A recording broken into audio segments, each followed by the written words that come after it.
Pēdējā laikā Latvijā kļūst populārs tāds pakalpojums kā automašīnu detailings, un cilvēki īsti nesaprot, kas tad slēpjas zem šīs svešvārda, vai tur taisno buktes, vai taisa pretrūsas apstrādi, varbūt vēl kaut ko citu. Patiesībā detailings ietver daudz plašāku operāciju kopumu, un šodien mēs esam viesos pie Kurbats Detailing, kur automašīnu apstrāde faktiski ir organizēta tādā kā industriālā līmenī.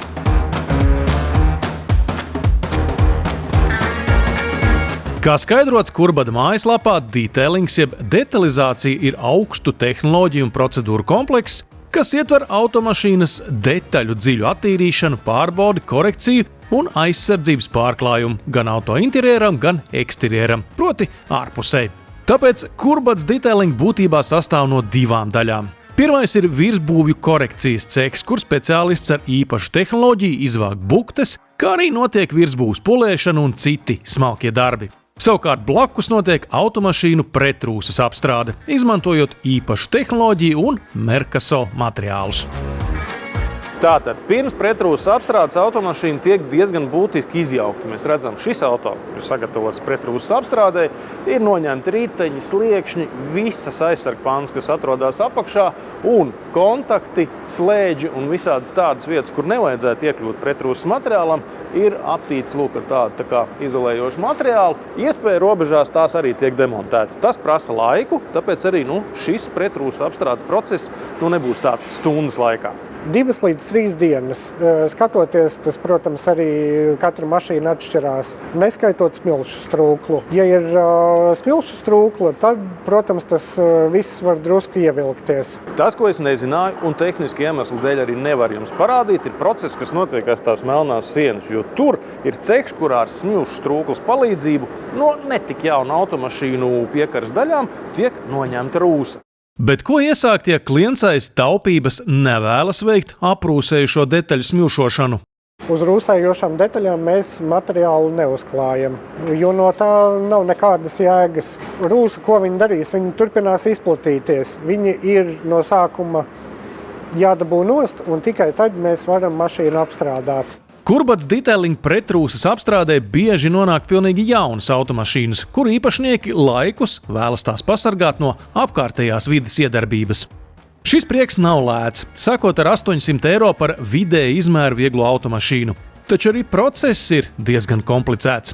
Pretrūsas apstrādē tiek izmantots nevis viens, bet pat 4 dažādi materiāli.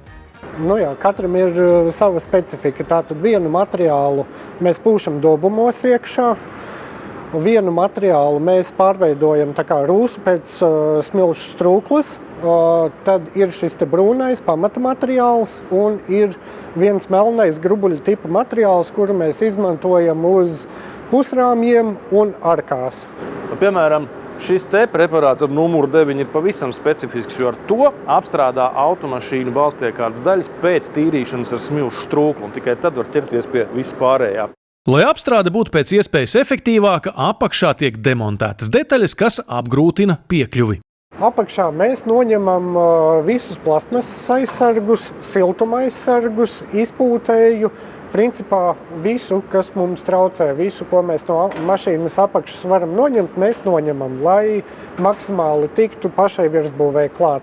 Kurbats Detailing apstrādā arī elektromobīļus un uzlādējumos hibrīdus. Elektriskā sadaļa pirms apstrādes tiek izolēta. Viss tiek apklāts, viss tiek iepakots, putekļu gumijas, vadi, štekeri, tas viss tiek, arī bremžu trubiņas, tas viss tiek iepakots, lai, pieņemsim mašīnu, kad aizbrauc uz garantiju, lai pie tiem mezgliem var tikt klāt, un viņi nebūtu pārklāti ar to materiālu. Lai gan automašīna pie apstrādes tiek daļēji izjaukta, tai saglabājas ražotāja garantija. Mēs sazinamies ar pašiem dīleriem un saskaņojam to, ka pēc mūsu apstrādes garantija nepazūd.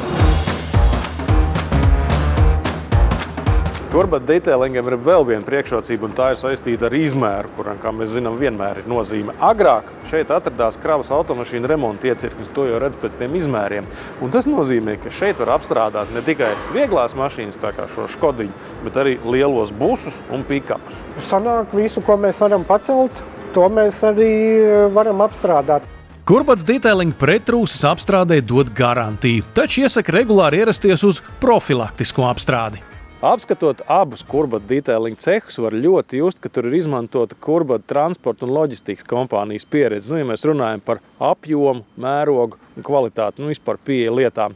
Man personīgi patīk, ka viss atrodas vienu vietu, tepat Mazjumpraus ielā. Te ir diezgan liela stāvvieta, man nebūs jāmeklē vieta, kur atstāt automašīnu. Un par to automašīnas atstāšanu ir vēl viens labs moments. Ja es gribu atstāt savu automašīnu detailingā un pēc tam doties ceļojumā vai darba darīšanās, tad Kurbats man aizvedīs uz lidostu un pēc tam atkal atvedīs pie manas automašīnas atpakaļ.